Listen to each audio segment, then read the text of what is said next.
Mənə lazımdır kirvə. Az gül kimi qızsan, adın maşın adını oxşuyur.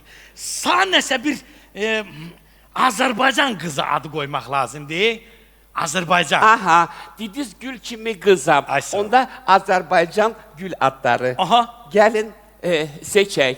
Deməli, Bənövşə. Rədd elə, baldızımın adıdır. Aha, hoşunuza gəlmədi. Gəlmədi.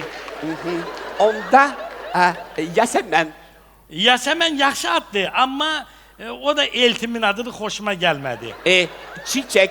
Yox az, mirçək. Qaynanamın adı, zəhləm gedir, lazım deyil. Anacan, elti nədir? Elimdə elə söz yoxdur. Bilirsən, siz Yaponların elmində biz Azərbaycanlıların bir çox sözü yoxdur. Aha, qulaq asıram. Məsələn, elə bax, elti. Elti. Elti, bilirsən kimə deyirlər? İki qardaşın bir-birini qırıb, boğub, öldürən arvadlarına elti deyilir. Qırıb boğub. Hə, də, elə elti. İki qardaşın arvadı Aha, elti. sonra? Sonra, məsələn, yengə. Yengə. Hə, türklər day arvadına da deyirlər, nə bilim, gəlinə də deyirlər.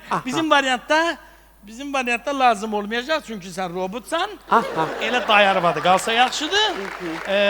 Sonra kirvə. Mənə lazımdır kirvə. Yox, Allaha şükür yox, sana da lazım deyil. Gəl sənin adın olsun Lalə. Okey.